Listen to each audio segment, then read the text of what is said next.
भगवा से मिलेगी सकारात्मक शक्ति। भगवा दिलाएगा भय से मुक्ति। भगवा जगाएगा अखंड देश प्रेम।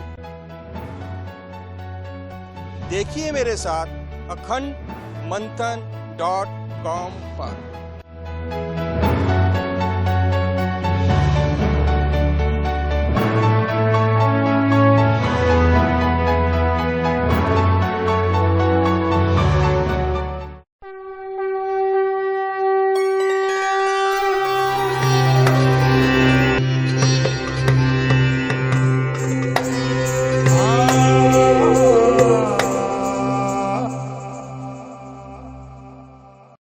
अब आप हमारे हाथ में एक ध्वजा देख रहे हैं। ये ध्वजा आपके जीवन की बहुत सारी इच्छाएं पूरी कर सकती है, बहुत सारी अदृश्य शक्तियों से संपर्क करा सकती है। और तो और ये ध्वजा एक नहीं 12 तरह की आपकी इच्छाएं भी पूरी कर सकती है। लेकिन इसके लिए आपको करना क्या होगा? इसके लिए आपको सबसे पहले ध्वजा के महत्व और ध्वजा की शक्ति के बारे में जानना होगा। और ये आप कैसे जानेंगे? ये जानेंगे आप हमारी डिवोशनल डॉक्यूमेंट्री सीरीज की पहली डॉक्यूमेंट्री देखकर। आप ये जान पाएंगे कि ध्वजा आपके जीवन में अब से थोड़ी ही देर में क्या क्या चमत्कार करने वाली है। और हमारी इस डॉक्यूमेंट्री में देश के सुप्रसिद्ध ज्योतिषाचार्य संत बेतरा अशोक बताएंगे कि आपके जीवन में ध्वजा कौन सा चमत्कार करने जा रही है, ध्वजा कब लगाना है, कौन कौन से देवताओं की कौन कौन सी ध्वजा होती है और किस देवता की ध्वजा से कौन सी आप इच्छा पूरी कर सकते हैं। जिस घर में ध्वजा नहीं होती है, भगवा ध्वजा नहीं होती है, क्या उस घर में आसुरी शक्तियों का वास हो जाता है? क्या जिस घर में ध्वजा नहीं होती है वहां पर नकारात्मक ऊर्जा पनपने लगती है? ये सब कुछ हम आपको बताएंगे हमारी इस डिवोशनल डॉक्यूमेंट्री की जो पहली डॉक्यूमेंट्री है। इसको देखेंगे आप तो बहुत सारी आपको जानकारी मिलेगी। तो आइए सबसे पहले देखिए डिवोशनल डॉक्यूमेंट्री सीरीज की पहली डॉक्यूमेंट्री 7 मिरेकल्स ऑफ फ्लैग, यानी ध्वजा के 7 चमत्कार।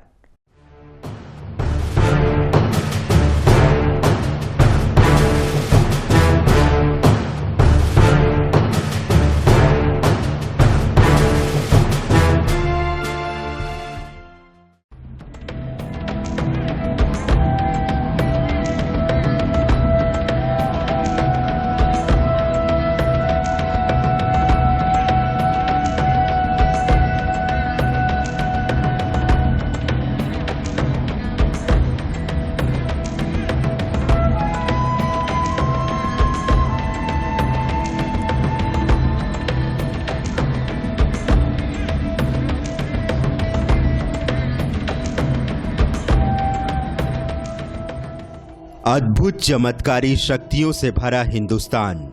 दुनिया इसे भले ही सांप सपेरों का देश कहे, लेकिन आध्यात्मिक शांति पाने के लिए सारी दुनिया की पहली पसंद भारत ही है।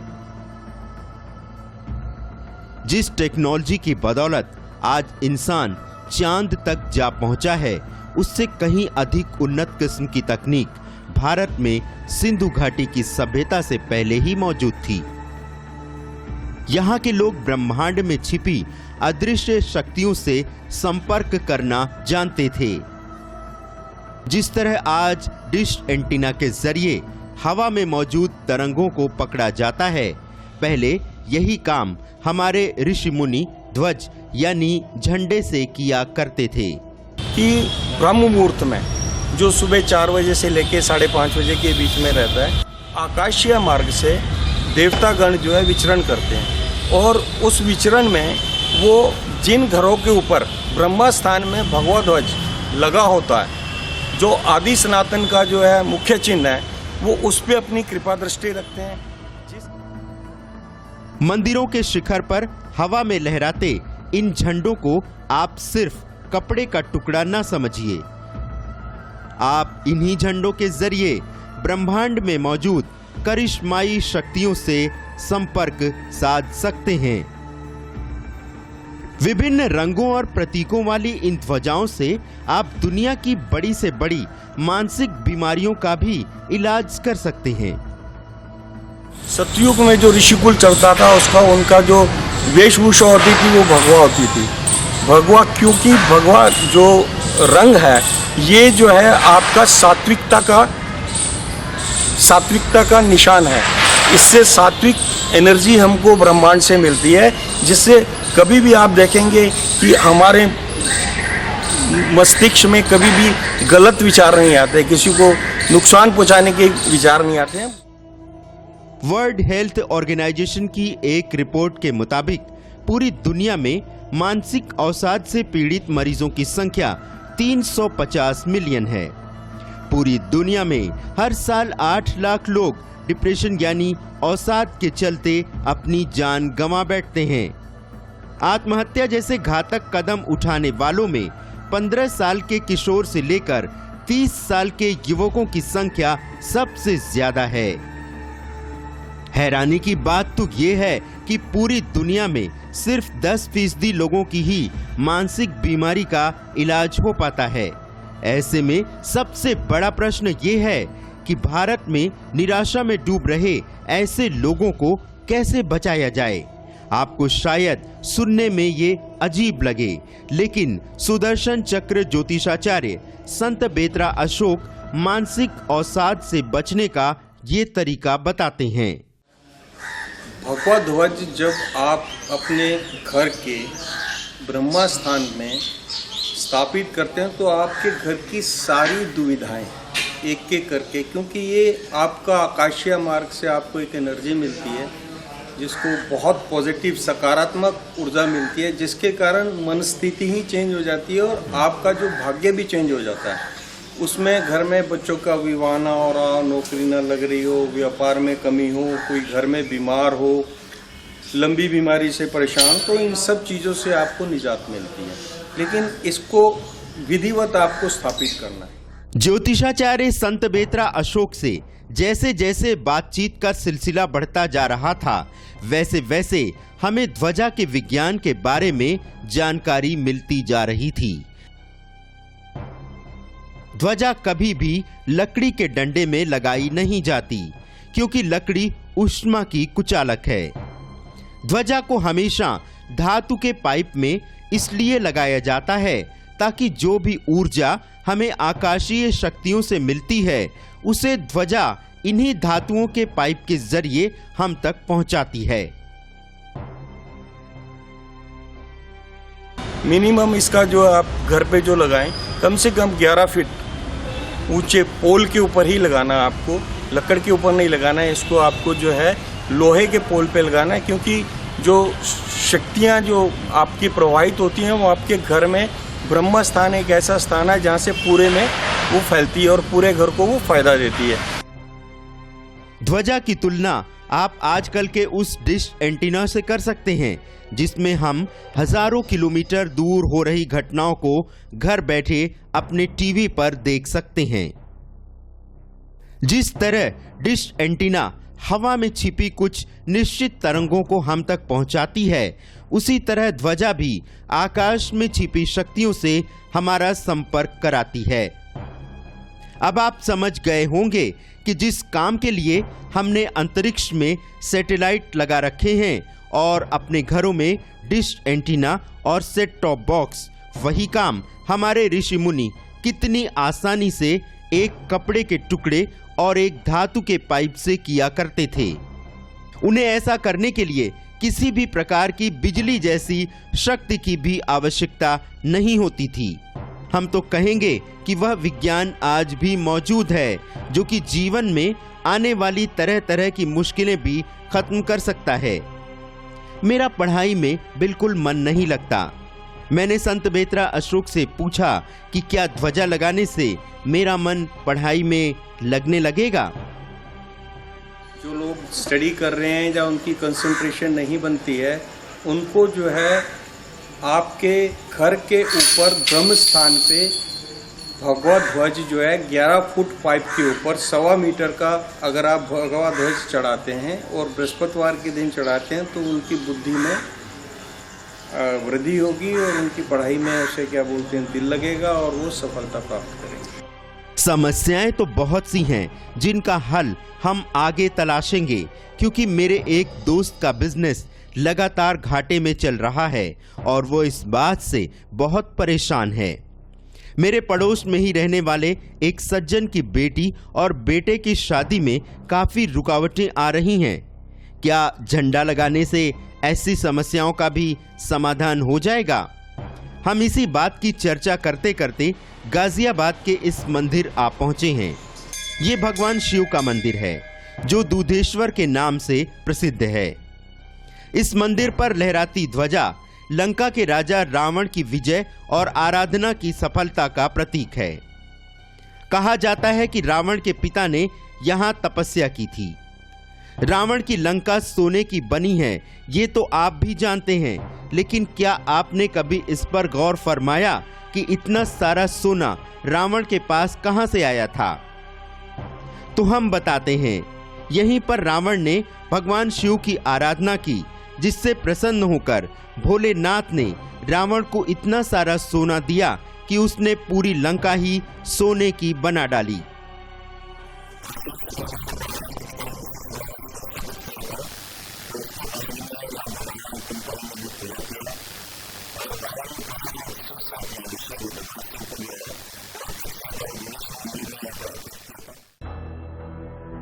दूधेश्वर मंदिर के शिखर पर लहरा रही ये ध्वजा रावण की उसी जीत का प्रतीक है।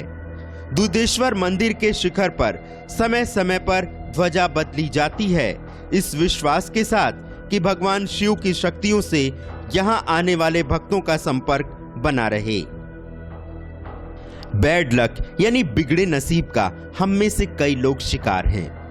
घर की छत पर ध्वजा लगाने से हम बदनसीब से खुशनसीब भी हो सकते हैं। अगर भाग्य आपका साथ नहीं देता तो आप एक ध्वजा लगाकर भी अपने सोए और खोए भाग्य को जगा सकते हैं। पौराणिक विज्ञान के अनुसार जहां ध्वजा लगाई जाती है उसके आसपास के करीब 300 मीटर के क्षेत्र से नकारात्मक शक्तियां चली जाती हैं और उसके स्थान पर पॉजिटिव यानी सकारात्मक शक्ति आ जाती है। ध्वजा को देखकर डेविल यानी आसुरी शक्तियां भाग जाती हैं। सनातन धर्म का जो मुख्य चिन्ह है वो भगवा ध्वज है, भगवा कलर है। और भगवा जो आपका जो ध्वज है इसको अगर आप अपने घर के ऊपर या अपने प्रतिष्ठान पे या अपने धार्मिक, शुरू में क्या होता था, जितने धार्मिक मंदिर हैं, जितने अच्छे गांव हैं या बड़ी ऊंची इमारतें हैं, उनके ऊपर ये लगाया जाता था। तो उसका जो आपदा, आकाशीय आपदा होती थी, उसका चार्ज जो है पृथ्वी में चला जाता था। तो गांव में या उस शहर में या उस प्रतिष्ठान को किसी भी तरीके का नुकसान नहीं होता। ध्वजाओं के आकार, प्रकार, रंग और उसे लगाने का एक अलग पौराणिक विज्ञान भविष्य पुराण के ब्रह्म पर्वों में मिलता है। यहाँ ब्रह्मा जी ने नारद जी को ध्वजा विज्ञान के बारे में विस्तार से जानकारी दी है। भविष्य पुराण में अलग अलग देवी देवता के ध्वज का अलग अलग रंग और उस पर अंकित होने वाले अलग अलग प्रतीकों के बारे में बताया गया है। यहाँ तक कि हर देवी देवता के ध्वज को किस धातु के पाइप में लगाकर किस स्थान पर रखा जाए, इसका भी एक अलग विज्ञान है, क्योंकि हर देवी देवता की शक्ति अलग अलग धातुओं से होकर हमारे पास पहुंचती है। गणपति के ध्वज का रंग श्वेत और इस पर मूषक की आकृति बनी होती है और इसे तांबे के पाइप में लगाकर मूषक के पास रखा जाता है। भगवान विष्णु का ध्वज पीले रंग का होता है जिस पर गरुड़ की आकृति बनी रहती है। विष्णु जी की ध्वजा को सोने के पाइप में लगाकर इसे उनके वाहन गरुड़ के पास रखा जाता है। शिव जी का ध्वज श्वेत रंग का होता है जिस पर वृष यानी नंदी की आकृति बनी होती है और इसे चांदी के पाइप में लगाकर नंदी के पास रखा जाता है। सूर्यदेव की ध्वजा 5 रंग की होती है और इस पर व्योम की आकृति बनी रहती है। इसे भी सोने के पाइप में लगाया जाता है। ब्रह्मा जी की ध्वजा का रंग गुलाबी होता है जिस पर कमल बना रहता है और इसे तांबे के पाइप में लगाकर कमल के पास ही रखा जाता है। मां दुर्गा की ध्वजा 3 रंग की होती है, जिस पर सिंह यानी शेर बना रहता है और इस ध्वजा को अष्ट धातु के पाइप में लगाकर शेर के पास रखा जाता है। कुबेर की ध्वजा पीले रंग की होती है और इसे मड़ियों से जड़े पाइप में लगाकर रखा जाता है। ध्वजा के पौराणिक विज्ञान के बारे में तो हमने आपको बता दिया, लेकिन आप जानना चाह रहे होंगे उस ध्वजा के बारे में जिसे लगाकर बिजनेस बढ़ाया जा सके। जो व्यापारिक वर्ग है वो अपने प्रतिष्ठान पे 21 फुट के पाइप पे 2.25 मीटर का भगवा ध्वज लगाएं।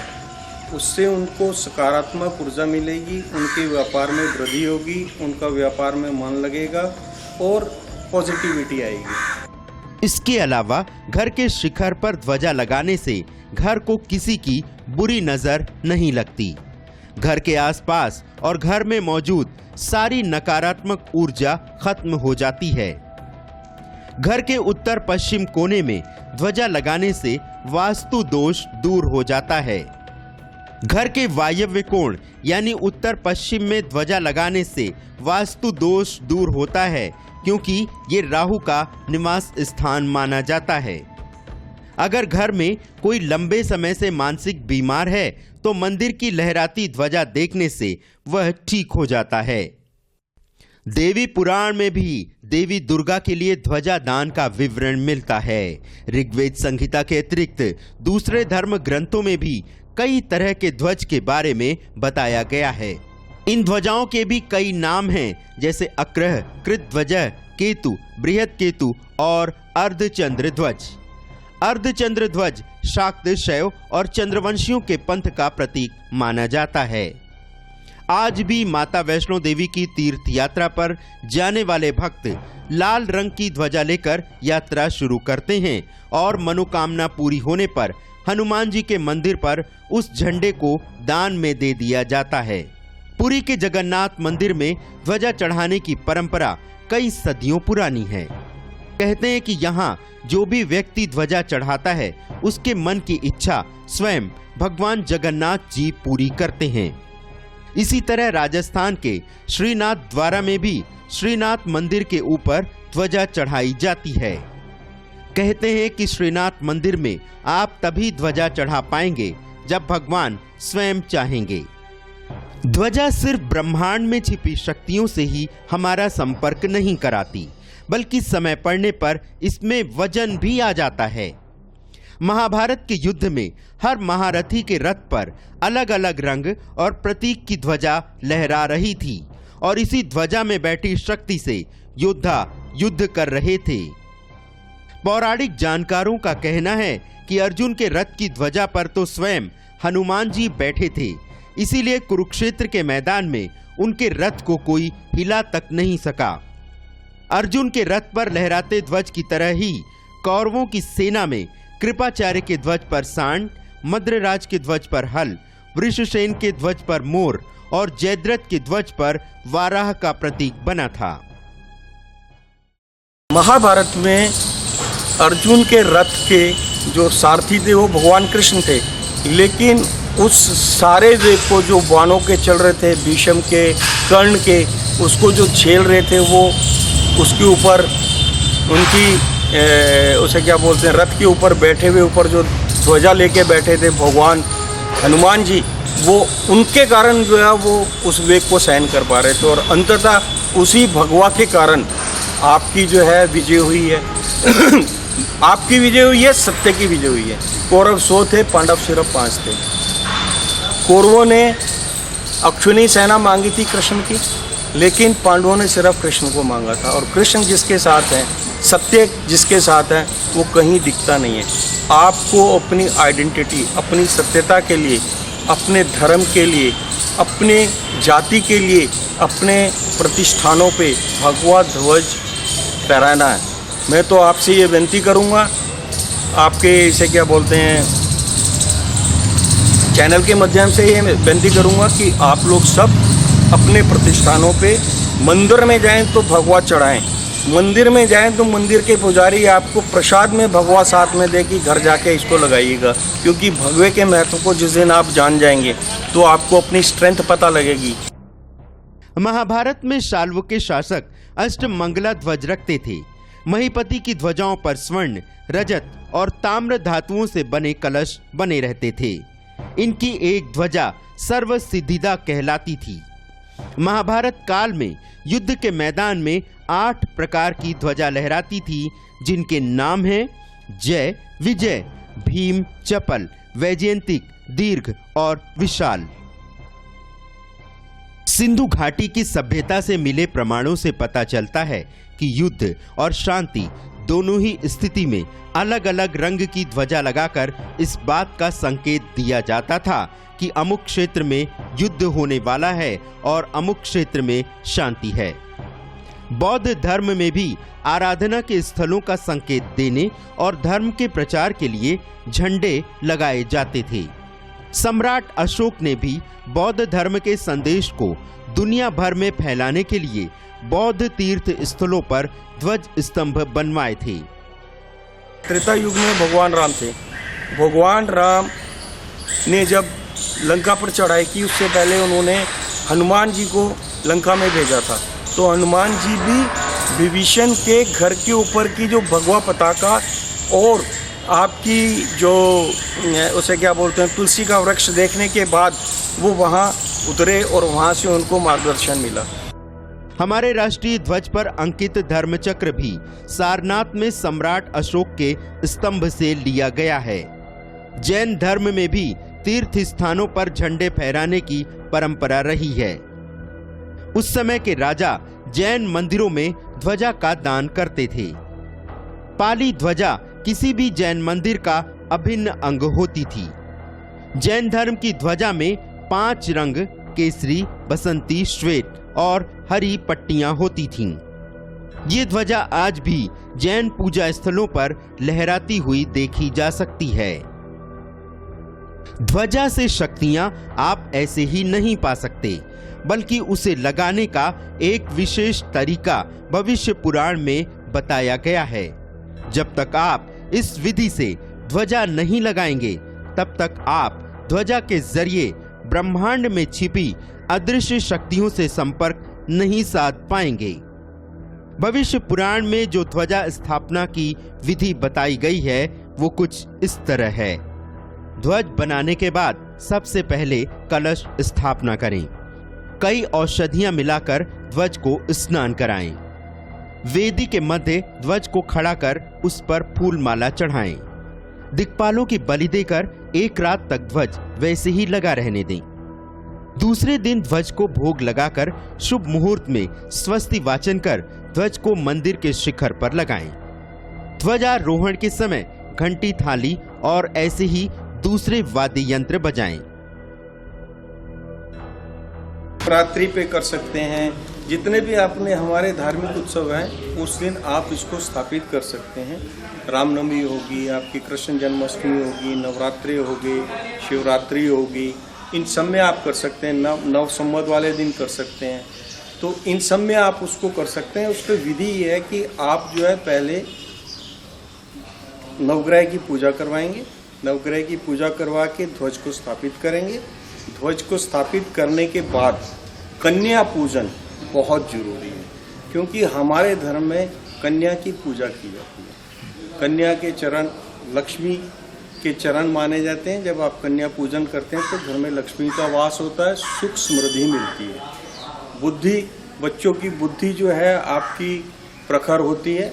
तो इसका सबसे बड़ा फायदा ये है, आप इसको जरूर करके देखिएगा। प्रत्यक्ष किम प्रमाणम। और अब समय है आपको वो मंत्र बताने का जिसके पढ़ने से ध्वजा में चमत्कारी शक्ति का निवास हो जाता है। प्राचीन काल में मंदिर या घर के शिखर पर ध्वजा फहराते समय ये मंत्र बोला जाता था। इस मंत्र से ध्वजा में वह शक्ति आ जाती थी जिससे वह आकाश मार्ग से जाने वाले देवी देवताओं की शक्ति को अपनी ओर खींचकर वापस पृथ्वी के वातावरण में बिखेर देता था। ध्वजारोहण के समय ये मंत्र पढ़ा जाता है। एह्ये हि भगवन् देवदेव वाहन वै खगः श्रीकरः श्रीनिवास जय जयत्रोपशोभितः व्योम रूप महारूप धर्मत्वं स्त्वमं च वैगते सानिध्यं कुरु दण्डे अस्मिन् साक्षी च ध्रुवतां व्रजः कुरु वृद्धिं सदा कर्तुः प्रसादायार्कवल्लभः ॐ एहि भगवनेश्वर विनिर्मेतु परिचर वायुमार्गानुसरी श्रीनिवास रिपुध्वंस यक्षनिलय सर्वदेव प्रियं कुरु सानिध्यं सम्मेतं स्तनस्त्ययनं च मे भयं सर्वविघ्ना व्यपसरन्तु। वैदिक काल में जब हमारे ऋषि मुनि कोई सकाम यानी किसी विशेष इच्छा को पूरी करने के लिए यज्ञ करते थे तो उस यज्ञ में भी सभी देवी देवताओं को आमंत्रित किया जाता था। इन देवी देवताओं को आमंत्रित करने के लिए उनसे संबंधित रंग और प्रतीकों वाली ध्वजा को यज्ञ कुंड की अलग अलग दिशाओं में लगाया जाता था और हर दिशा के ध्वज का एक अलग नाम होता था। जैसे पूर्व दिशा की ध्वजा को इंद्रध्वज, अग्निकोण में अग्निध्वज, दक्षिण दिशा में यमध्वज, नैऋत्य कोण में राक्षस ध्वज, पश्चिम में वरुण ध्वज, वायु कोण में वायु ध्वज, उत्तर में कुबेर ध्वज और ईशान्य को शिव ध्वज कहा जाता था। इसी तरह हर दिशा की ध्वजा का रंग और उस पर अलग अलग प्रतीक बने होते थे।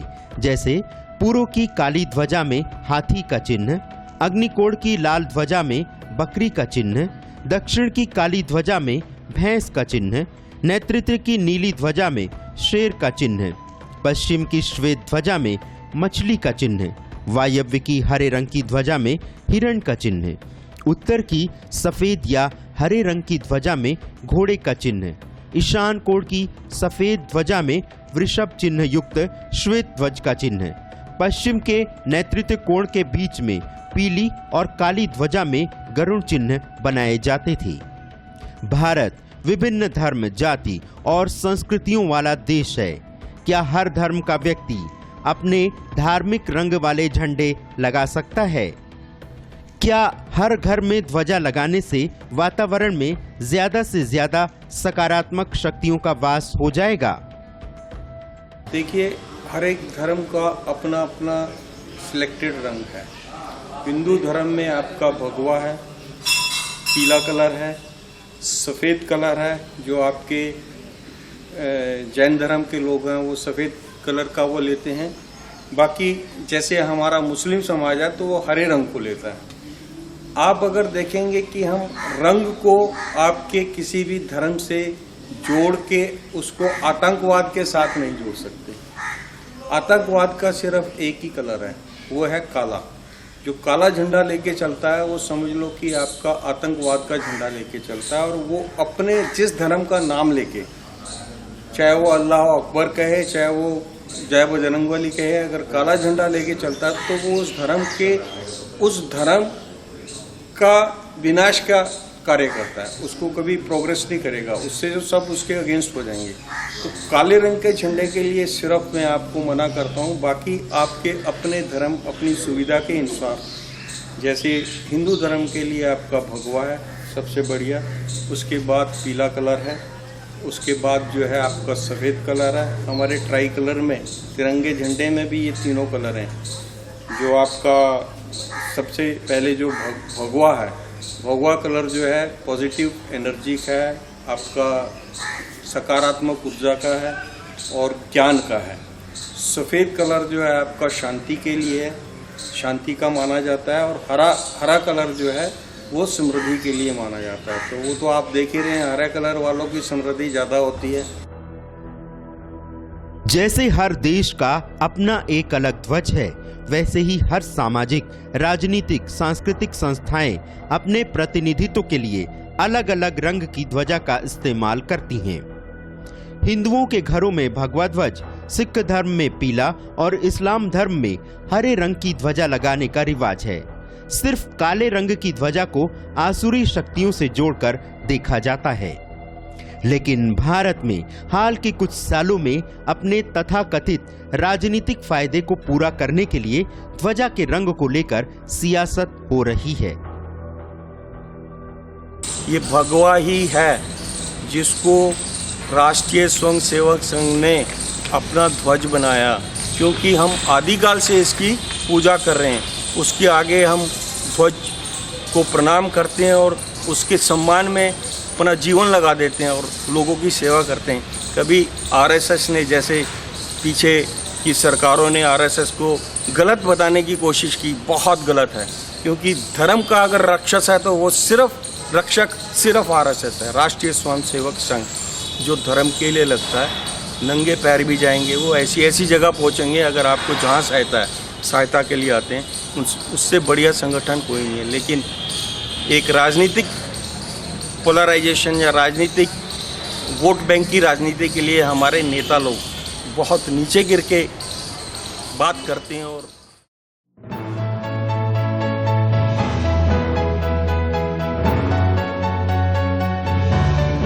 भगवा से मिलेगी सकारात्मक शक्ति। भगवा दिलाएगा भय से मुक्ति। भगवा जगाएगा अखंड देश प्रेम। देखिए मेरे साथ akhandmanthan.com पर।